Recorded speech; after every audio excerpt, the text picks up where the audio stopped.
Woodbridge, Ontario. Un suburbio tranquilo donde las casas parecen haber sido copiadas y pegadas de un mismo molde. Las calles están limpias, los buzones bien cuidados, y los vecinos, reservados, casi invisibles. Es aquí donde vive Harold Slater, un hombre de 54 años que, a primera vista, parece una figura sacada de una postal de rutina, conductor de autobús escolar, exhausto, padre de una hija que ya no vive en casa. Harold se despierta cada mañana a las 4:47 a.m., sin necesidad de la alarma. Tiene ese tipo de reloj interno que no falla. Se sienta en el borde de la cama por unos segundos, mirando hacia la ventana donde apenas se empieza a filtrar el gris del amanecer. Se pone los pantalones de siempre, la camisa azul que ya tiene las marcas del tiempo, y baja a la cocina. Allí lo espera lo mismo de siempre. 2 huevos fritos, una tostada sin mantequilla y su fiel termo de café, que revisa como si de ello dependiera el orden del día. Su esposa, Sandra, entra a la cocina 15 minutos después. Trabaja en la biblioteca municipal y su presencia es tan silenciosa como su trabajo. Comparten el espacio sin hablar mucho. El sonido del cuchillo en la tostadora o del café al servirse ocupa el lugar de las palabras. No hay discusiones, pero tampoco preguntas. La convivencia ha evolucionado hacia una suerte de coreografía silenciosa. Él recoge sus llaves, se despide con un breve «nos vemos» y sale. La ruta de Harold es siempre la misma, como la cinta de una película que ya conoce de memoria. Conduce su autobús por los mismos vecindarios, ve los mismos rostros en las paradas. Hay algo tranquilizador en esa previsibilidad. No hay sorpresas, y eso le gusta. Después de terminar su turno, tiene una costumbre que mantiene desde hace unos años. Entra al pequeño café, La Zorra y la Tetera, un lugar discreto en la esquina de una avenida secundaria. Es pequeño, con mesas de madera clara y un olor persistente a canela y papel nuevo. Es allí donde conoce a Sofía Lee. Sofía es la nueva mesera del lugar. Tendrá unos 24 años, lleva el cabello recogido en un moño algo desordenado y siempre tiene el rostro ligeramente pálido, como si el cansancio la siguiera a todas partes. En la mesa de servicio, junto a la máquina de café, tiene siempre un cuaderno técnico lleno de fórmulas, diagramas y código. Estudia programación y trabaja en 2 sitios distintos para pagar el alquiler de un cuarto pequeño que comparte con otra estudiante. Harold no sabría explicar por qué, pero hay algo en ella que lo detiene. No es coqueteo ni atracción obvia, sino una curiosidad inusual, como si viera en ella una pieza que no encajaba del todo en el mundo ruidoso de los adultos. Al principio, apenas cruzan palabras. El café de siempre. Sí, gracias. Pero con los días, esas frases se vuelven pequeñas conversaciones sobre el clima, sobre lo tarde que anochece ahora, sobre cómo se le enfría el café si lo deja junto al portátil. Poco a poco, Harold empieza a ajustar su horario para coincidir con el de ella. A veces llega 5 minutos antes, otras se queda unos más después de terminar su café. No se lo dice a sí mismo, pero sabe que espera verla. Su presencia le ofrece una pausa en el ruido mental que, aunque no lo note, ha empezado a crecer dentro de él. En casa, en cambio, el silencio con Sandra se vuelve más pesado. Ya no es simplemente rutina, sino distancia. Cuando habla, es para comentar que la factura del gas llegó. Cuando escucha, es por cortesía. Y cuando cena, es con el mismo plato frente a la misma persona que ya no le pregunta cómo estuvo su día. Sofía, con sus cuadernos llenos de algoritmos y ojeras de poco dormir, se convierte en una presencia ligera pero constante. Como un detalle que no cambia todo el cuadro, pero lo hace mirar distinto. Harold empieza a entender que, sin quererlo, su rutina perfecta ha comenzado a tambalearse. Y lo más inquietante, no siente miedo, sino algo parecido a alivio. Harold comenzó a modificar su rutina sin admitirlo siquiera ante sí mismo.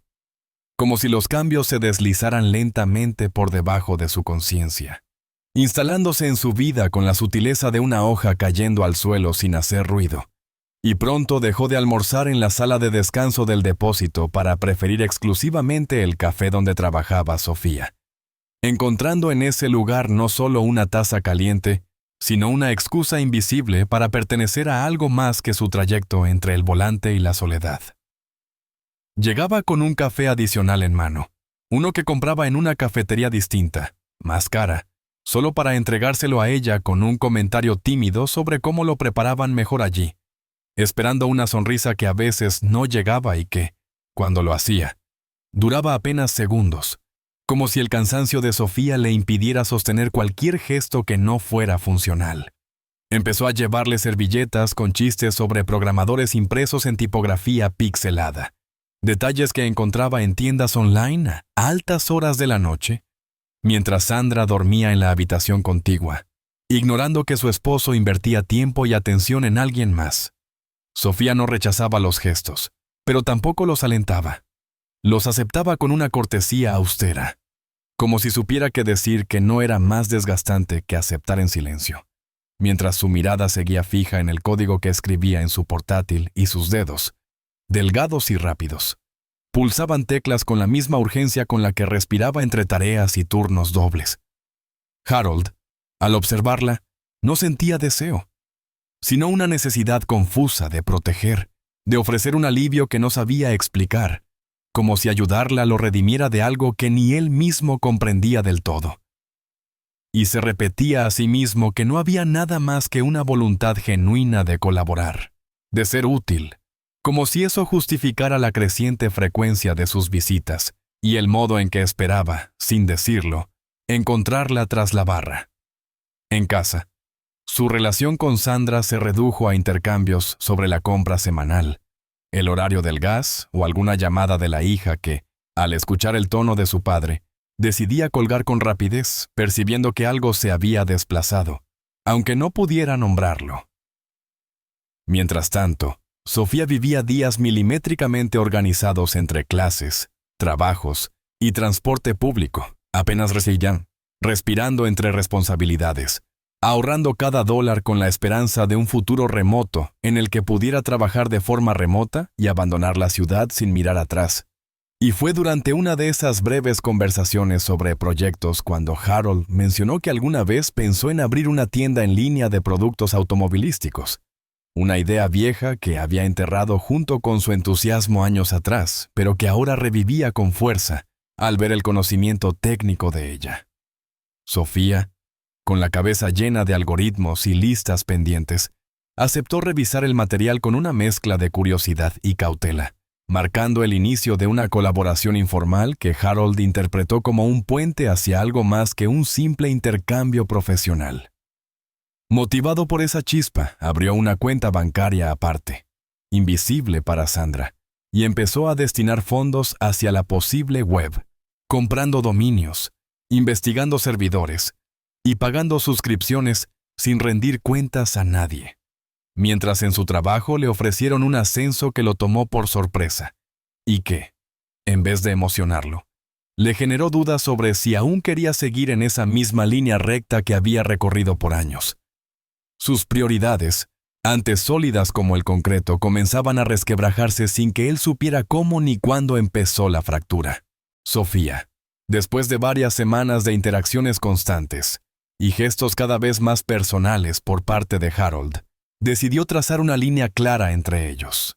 Lo miró con firmeza una tarde mientras limpiaba la máquina de café y le dijo que agradecía su ayuda con el proyecto y los cafés que traía, pero que necesitaba mantener la relación dentro de los márgenes del trabajo y la colaboración técnica, sin matices emocionales, sin señales cruzadas ni intenciones implícitas.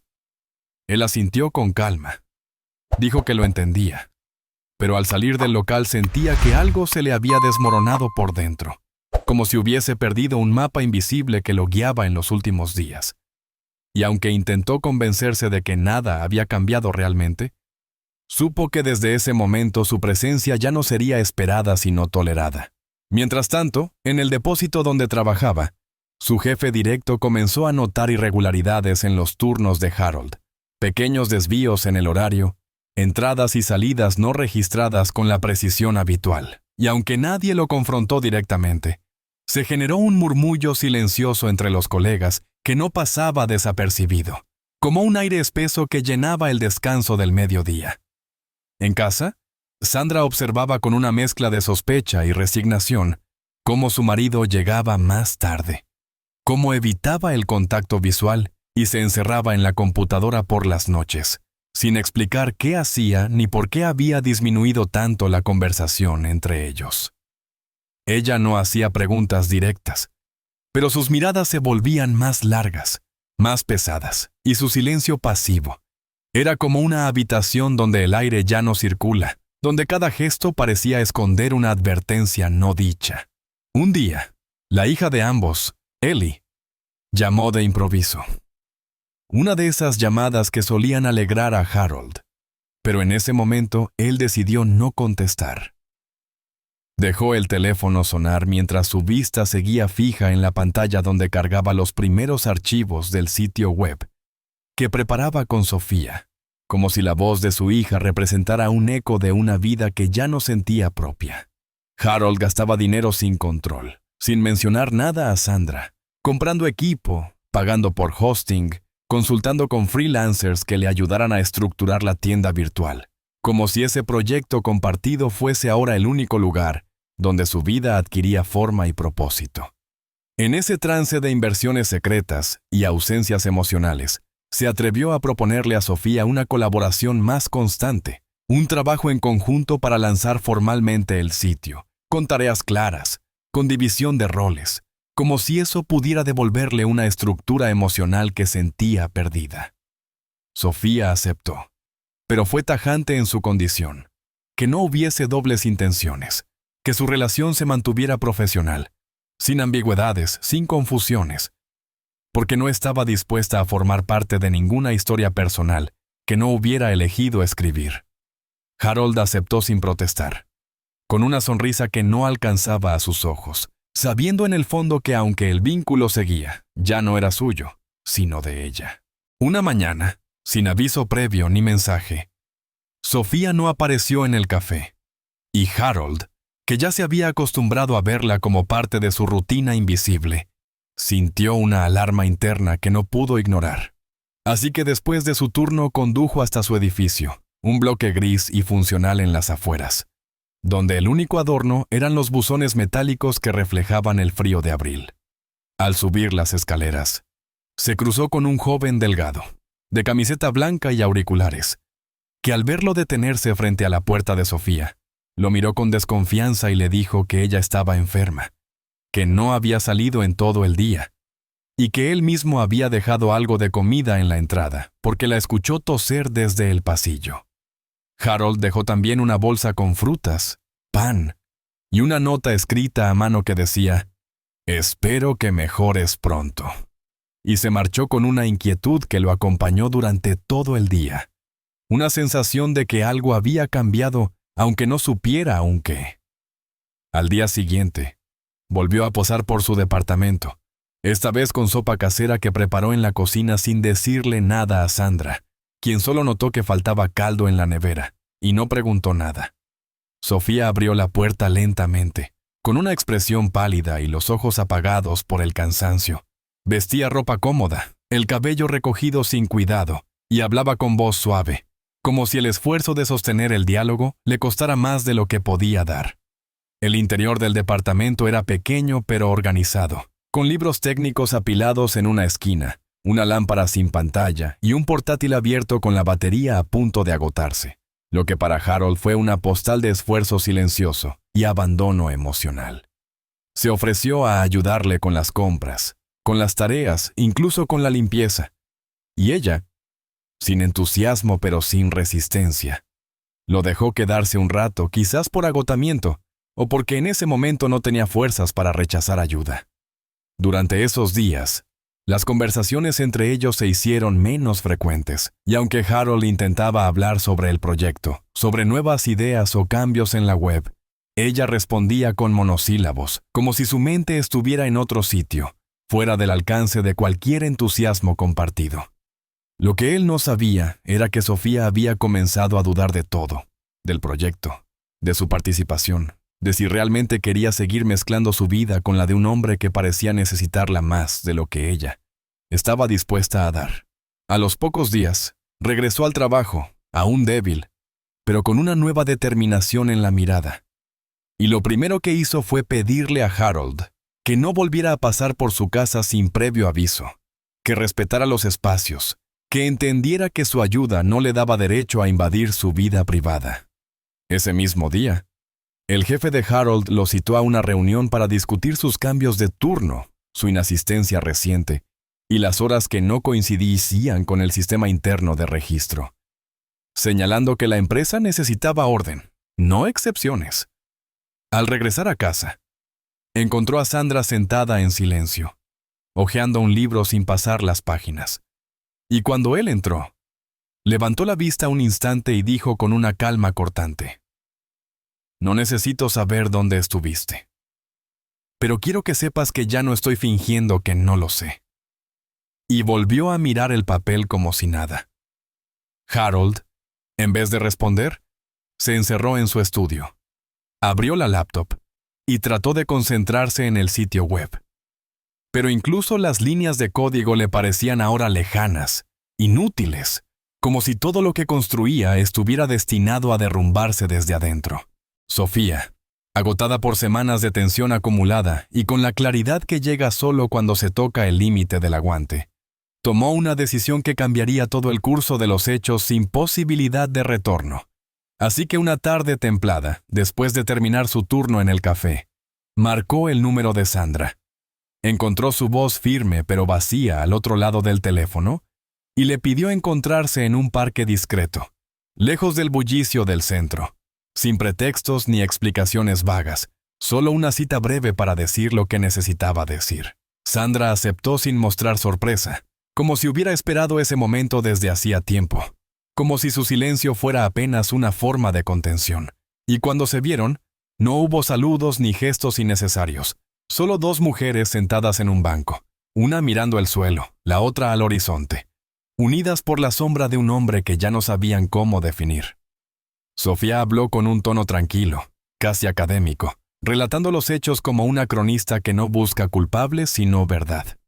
Explicó que Harold la había conocido en el café, que le había ofrecido ayuda con un proyecto digital, que le llevaba café y detalles pequeños, que insistía en involucrarse, que nunca fue explícito pero tampoco neutro, y que ella, por cansancio y necesidad, había aceptado colaborar sin medir las consecuencias.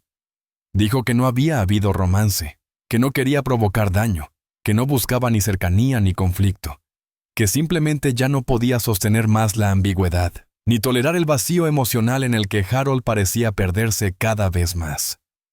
Sandra escuchó todo sin interrumpir, sin cambiar el gesto, con una serenidad que no era calma sino desgaste, y cuando Sofía terminó, solo asintió, como si confirmara algo que ya sabía, y se levantó sin decir adiós, caminando hacia la salida del parque con una dignidad silenciosa que pesaba más que cualquier grito.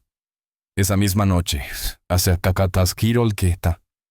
ajeno aún a la conversación, terminó su turno y, como de costumbre, fue al café. Pero al llegar encontró la mesa vacía, sin cuaderno, sin taza, sin Sofía. Y supo sin saber cómo que algo había pasado. Revisó el teléfono y no había mensajes. Escribió uno corto que no fue respondido. Luego otro más extenso. Después una llamada sin respuesta. Al volver a casa, notó que la luz de la sala estaba apagada, que las puertas del armario estaban entreabiertas, y sobre la mesa del comedor encontró una nota escrita con letra pequeña. No me voy por Sofía. Me voy porque hace años ya no estás. Harold se sentó con el papel entre las manos, incapaz de entender si lo que le dolía era la pérdida, la traición o el espejo que acababa de romperse frente a él. Al día siguiente, trató de contactar a Sofía nuevamente. Fue al edificio, tocó sin insistir, y cuando la puerta finalmente se abrió, ella lo miró con los ojos rojos de rabia contenida y le dijo que no había nada más que explicar. que lo que fue ya no era, que el proyecto estaba cancelado, que no volviera, que respetara sus límites. Él intentó hablar, justificar, recomponer. Pero sus palabras se ahogaban en un torbellino de emociones que no sabía cómo nombrar. Y lo que empezó como una conversación breve se transformó en un enfrentamiento cargado de tensión, en donde las emociones mal digeridas tomaron forma, peso y espacio, y aunque no hubo gritos, sí hubo una energía violenta que envolvió el aire como una tormenta silenciosa. En medio del impulso, Harold alzó la voz por primera vez, no para agredir, sino para recuperar el control. Pero ese gesto selló el momento como un punto de inflexión, una línea cruzada de la que ya no habría retorno. La mañana siguiente, el edificio donde vivía Sofía amaneció cubierto por una extraña quietud que alertó a Kevin, su vecino de piso. Un joven metódico y observador que notó la ausencia de sonido, el olor persistente a comida quemada desde la madrugada y la luz del pasillo que seguía encendida. Y sin pensarlo demasiado, tocó a su puerta varias veces sin recibir respuesta, hasta que, preocupado, bajó a la calle y llamó a la policía con un tono más inquieto que alarmado. Cuando las autoridades llegaron y accedieron al apartamento, encontraron señales de que había salido con prisa. La laptop encendida, algo de comida sin terminar y una lista de tareas incompleta con el correo electrónico abierto, donde lo último que Sofía había escrito era un mensaje dirigido a Harold solicitando la cancelación definitiva del proyecto. Una decisión clara y argumentada con palabras firmes pero contenidas, que reflejaban una mente cansada pero lúcida. Al revisar las cámaras de seguridad cercanas, identificaron el vehículo de Harold estacionado la noche anterior a pocos metros del edificio, justo al lado de una estación de servicio, y al contrastar con los registros del depósito donde trabajaba, descubrieron que esa noche él no había cumplido su turno y no había avisado formalmente su ausencia, lo cual levantó una bandera roja en el informe preliminar. En el apartamento de Sofía también notaron indicios de que alguien más pudo haber estado allí, pero sin pruebas concluyentes.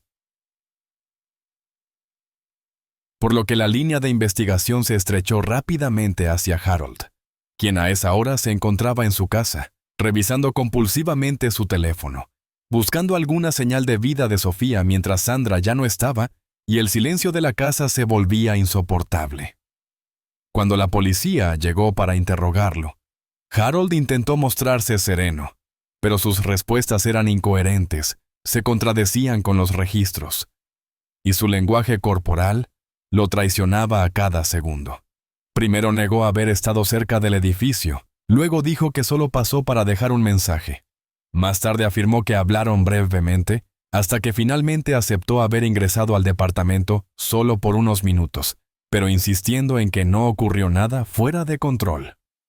Los investigadores notaron la tensión en su relato, las pausas entre frases, los cambios súbitos de expresión, y tras unas horas, las autoridades decidieron entrevistarlo más a fondo mientras continuaban las investigaciones, mientras continuaban recopilando pruebas.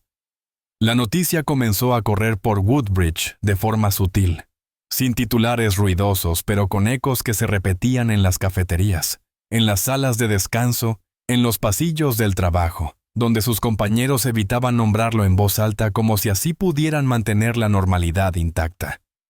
La ausencia de Sofía, sin rastros de actividad ni comunicación, se volvió un vacío incómodo que nadie sabía cómo llenar. Y mientras la policía avanzaba con la investigación, los medios comenzaron a interesarse en el caso, enfocándose no en la figura de Harold como culpable, sino como un hombre común atrapado en una espiral de decisiones equivocadas, silencios prolongados y emociones no gestionadas. Su abogado, designado de oficio ante la magnitud del caso, recomendó una evaluación psicológica inmediata, alegando posible agotamiento emocional crónico y desregulación afectiva. Y aunque Harold no comprendía del todo las implicancias, aceptó, sabiendo que no podía retroceder el tiempo ni borrar las huellas de una noche que cambió el curso de todo lo que conocía. La comunidad de Woodbridge reaccionó con una calma inquietante ante la noticia que empezaba a filtrarse lentamente por los bordes de la rutina diaria. sin escándalos ni protestas visibles, pero con una tensión subterránea que se sentía en los saludos más breves, en los comentarios suspendidos a mitad de frase y en los gestos incómodos de quienes cruzaban la mirada con alguien que conocía a Harold. Como si la ciudad entera se pusiera de acuerdo en guardar una distancia emocional con el caso para no enfrentarse a la posibilidad de que todo esto hubiera ocurrido justo entre ellos. En el depósito de autobuses, los superiores de Harold no tardaron en suspenderlo de sus funciones de manera indefinida, alegando motivos internos, pero sin esconder que su nombre ya figuraba en informes policiales, y aunque no lo declararon culpable públicamente, retiraron sus pertenencias del casillero y redistribuyeron su ruta habitual entre otros conductores. Ellie, la hija que apenas llamaba, tomó un vuelo sin previo aviso y llegó a la ciudad solo para negarse a visitar a su padre, quedándose en casa de una amiga de la universidad, diciendo que no podía mirarlo sin pensar en todo lo que había ignorado por años, como si la distancia hubiese sido su forma de defensa, sin saber que el silencio podía convertirse en culpa. Sandra regresó a la casa únicamente para organizar documentos legales, solicitar el divorcio, cerrar cuentas compartidas y tomar lo que aún le pertenecía, sin dirigirle una palabra a Harold más allá de lo estrictamente necesario, moviéndose por el espacio común como una sombra que ya no pertenecía al cuadro familiar. La prensa, al enterarse de la desaparición de Sofía y la implicación de Harold, eligió un enfoque más reflexivo que sensacionalista, titulando uno de los primeros artículos como «El efecto colateral del silencio», analizando el caso no solo como una posible conducta criminal, sino como el resultado de años de represión emocional, falta de diálogo y estructuras sociales que disfrazan el colapso bajo la máscara de la normalidad. En las escuelas secundarias locales, los directores comenzaron a organizar charlas con psicólogos y trabajadores sociales, abriendo espacios para que los estudiantes pudieran hablar sobre límites emocionales, relaciones confusas y señales de advertencia que a menudo se ignoran por costumbre o miedo a incomodar. Harold, desde su celda de detención preventiva, negó durante días haber causado daño, pero no podía evitar enredarse en sus propias palabras cada vez que intentaba explicar lo sucedido, repitiendo que no era un hombre violento, que solo quiso ayudar, que todo se salió de control, sin poder definir qué significaba exactamente eso. Su abogado presentó una solicitud formal para una evaluación mental completa, argumentando que Harold vivía bajo una presión psicológica que lo llevaba a la negación y a una desconexión progresiva de la realidad. Y tras los primeros exámenes, un equipo de especialistas concluyó que tenía un perfil compatible con agresividad pasiva, incapacidad para procesar frustraciones profundas y una dependencia emocional silenciosa, que se camuflaba tras la apariencia de calma. El paradero de Sofía permanecía desconocido, sin actividad digital reciente, lo que generaba preocupación entre sus allegados, y aunque no había pruebas definitivas sobre su destino, la ausencia se sentía como una presencia incómoda en cada rincón de la ciudad, especialmente en el café donde trabajaba, donde dejaron su taza habitual guardada en una repisa alta, como un recordatorio que nadie nombraba. La historia de Harold se convirtió en una conversación latente, usada por profesores, terapeutas, líderes comunitarios y vecinos como un ejemplo del precio de no hablar a tiempo, de reprimir por años lo que eventualmente explota, no con gritos ni violencia abierta, sino con una serie de actos cotidianos que, al repetirse sin ser cuestionados, terminan dejando cicatrices en todos los que los rodean. Aunque Harold nunca ofreció una confesión completa ni admitió culpa directa, la situación llevó a las autoridades a tomar medidas cautelares mientras se esclarecían los hechos y entre los elementos presentados, destacaban los testimonios de sus colegas, que confirmaban ausencias no justificadas, el relato detallado de Kevin sobre la noche de la desaparición, los registros de las cámaras que lo ubicaban cerca del edificio de Sofía y el análisis del correo electrónico donde ella le pedía expresamente finalizar la colaboración, construyendo así una narrativa sólida de presión emocional, invasión de límites y comportamiento errático. La jueza encargada del caso determinó como medida preventiva la reclusión bajo custodia mientras continuaban las investigaciones, decisión que se tomó no solo por el riesgo de fuga, sino también se recomendó una evaluación emocional por parte de profesionales de la salud mental, en busca de entender mejor el comportamiento del personaje, quienes advirtieron una posible desconexión progresiva entre su percepción y la realidad. En paralelo, la ciudad de Woodbridge intentaba procesar lo ocurrido a través de acciones colectivas que dieran sentido al desconcierto generalizado.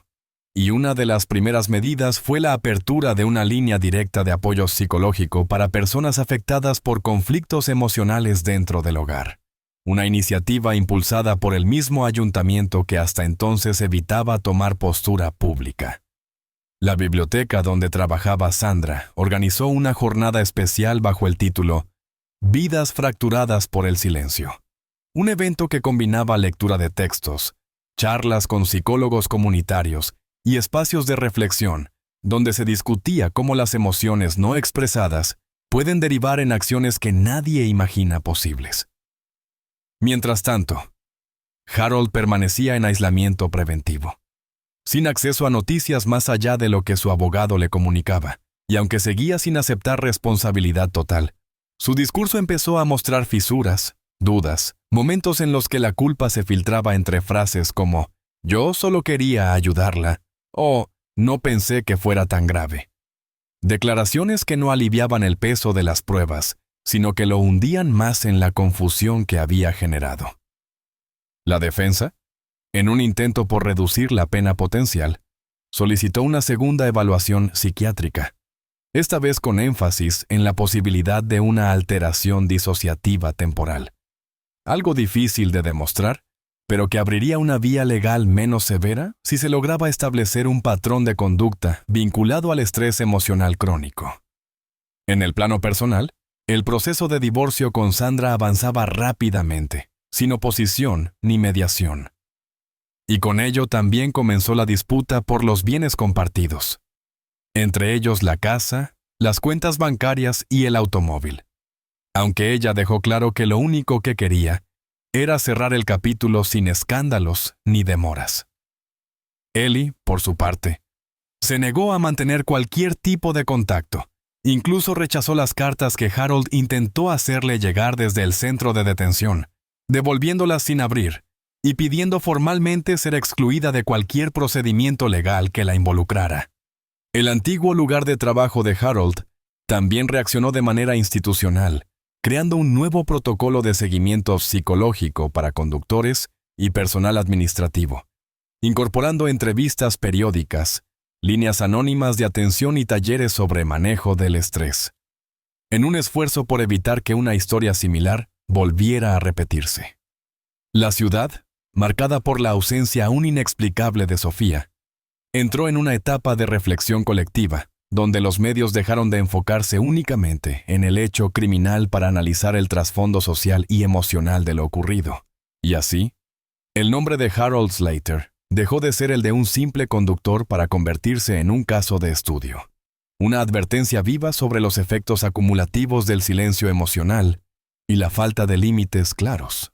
6 meses después del inicio del proceso judicial, Harold seguía esperando una sentencia definitiva desde su celda, un espacio mínimo donde los días se deshacían lentamente y donde su rostro, antes asociado a la rutina y la responsabilidad, se había convertido en símbolo de algo más oscuro y profundo que un simple error de juicio, pues para muchos en Woodbridge, su historia ya no era solo la de un hombre acusado, sino la representación viva de una falla estructural en la forma en que se enseña a vivir con las emociones sin nombrarlas. El vecindario donde vivía fue cambiando sutilmente. El buzón con su apellido desapareció del frente de la casa. Las cortinas fueron retiradas y la propiedad, puesta en venta tras un breve proceso notarial gestionado por Sandra, fue adquirida por una pareja joven que evitó hacer preguntas y pintó las paredes de blanco antes de mudarse. Sandra, por su parte, nunca volvió a la ciudad. Cerró su cuenta en la biblioteca, anuló suscripciones, vendió muebles y se mudó a otra provincia, dejando atrás todo rastro de una vida que ya no reconocía como suya, llevando consigo solo lo esencial y una dignidad intacta que no permitió que nadie la tratara como víctima. Ellie cortó todo tipo de vínculo. Cambió de número de teléfono. Bloqueó correos y ante los pocos medios que intentaron contactarla, respondió con una única frase escrita. No tengo comentarios. Ya no soy parte de esa historia.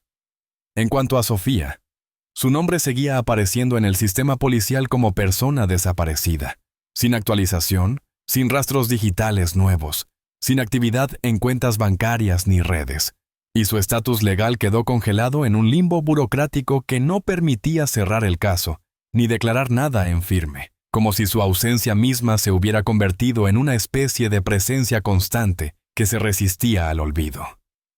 Algunos periodistas que habían seguido el caso empezaron a cambiar el enfoque, pasando de las cronologías delictivas a los ensayos sociales, reflexionando sobre cómo una acumulación de decisiones pequeñas, silenciosas, aparentemente inofensivas, podía derivar en un abismo tan profundo que nadie supo anticipar hasta que ya era demasiado tarde. Harold, entre tanto, empezó a escribir un diario. No como intento de justificar sus actos, sino como una forma de comprenderse a sí mismo, llenando páginas con recuerdos mínimos, pensamientos repetidos, preguntas sin respuesta, esperando quizás que alguien, algún día, lo leyera y encontrara en sus palabras una lógica que él mismo no había podido ver. Sin embargo, ningún miembro de su familia quiso recibirlo, las copias fueron devueltas, y su intento de publicar extractos en una revista especializada fue rechazado por falta de interés narrativo, una frase que lo golpeó más que cualquier acusación formal. Mientras tanto, la ciudad, aunque intentaba retomar el curso normal de los días, mostraba pequeñas alteraciones que delataban el peso de lo ocurrido. La cafetería donde trabajaba Sofía ya no reproducía música por las mañanas. La mesa junto a la ventana quedó sin ocupar. La nueva encargada evitaba hablar de la empleada anterior, y los clientes habituales fingían no notar ese vacío. La ruta de autobús que solía manejar Harold fue modificada, tanto en número como en recorrido, una medida administrativa que buscaba eficiencia pero que, en el fondo, era una forma de cortar el hilo invisible que lo mantenía ligado a la ciudad. El depósito actualizó su código de ética. Introdujo talleres obligatorios sobre gestión emocional y un mural interno con frases inspiradoras incluía una nueva. Habla antes de que sea tarde. Sí, Tinsy. Sin que nadie lo nombrara directamente, Harold se convirtió en una sombra presente en gestos, decisiones y cambios, no por lo que fue, sino por lo que representó. La evidencia de que el silencio cotidiano puede ser más peligroso que cualquier grito.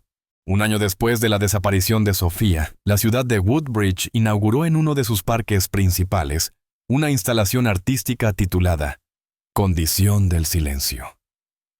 Una estructura de hierro oxidado y vidrio fracturado que representaba una habitación incompleta, con paredes abiertas y una silla solitaria en el centro, colocada justo al lado de la misma banca donde, según registros, Sandra y Sofía habían tenido su conversación definitiva, y aunque el municipio nunca lo confirmó oficialmente, los residentes sabían que aquella obra no era abstracta sino memoria convertida en forma, una advertencia estática para quienes aún creían que guardar lo que se siente no tiene consecuencias. Junto a la instalación, una placa grabada sin nombres decía: algunas ausencias no son olvido, son elección de no repetir.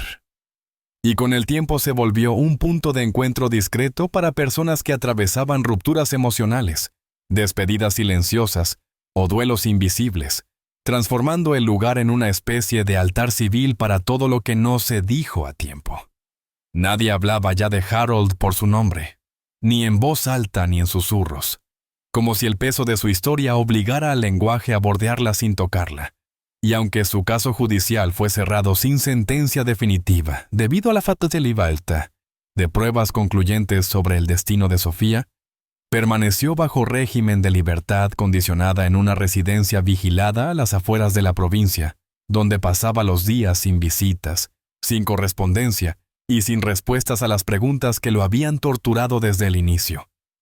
En el depósito donde trabajó durante 22 años, La mayoría de sus antiguos compañeros había sido reemplazada, el sistema digital de asignación de rutas eliminado, y los nuevos empleados asistían cada mes a talleres sobre límites profesionales, salud emocional y detección de señales de inestabilidad, como si la institución se hubiera reconstruido desde los escombros silenciosos de su omisión. La cafetería, la zorra y la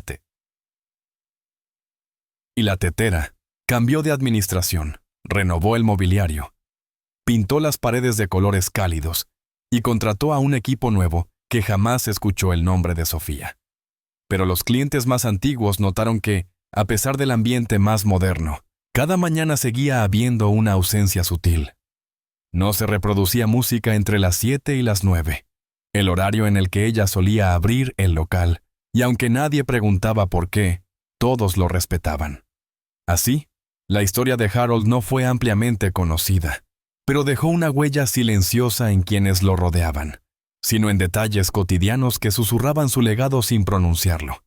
Una ruta de autobús con numeración nueva, un asiento vacío en una cafetería, un parque con una instalación que no permite selfies y un silencio programado cada día que recuerda lo que no se debe repetir. Lo más trágico no fue lo ocurrido, sino lo que pudo evitarse, lo que se escondió detrás de gestos educados y conversaciones interrumpidas. Porque muchas veces los cambios más profundos comienzan con lo que no se dice, y el silencio prolongado puede tener consecuencias inesperadas. Y cuando las líneas invisibles de la realidad finalmente se rompen, el regreso ya no es una opción. Los que quedaron aprendieron a seguir adelante con la sombra de lo vivido, sabiendo que la mayor herida no fue el final, sino el hecho de que todo pudo haber sido distinto si alguien, tan solo alguien, hubiera dicho la verdad a tiempo. Gracias por ver esta historia. Explora complejos dilemas morales, el peso del pasado y las consecuencias de ocultar la verdad.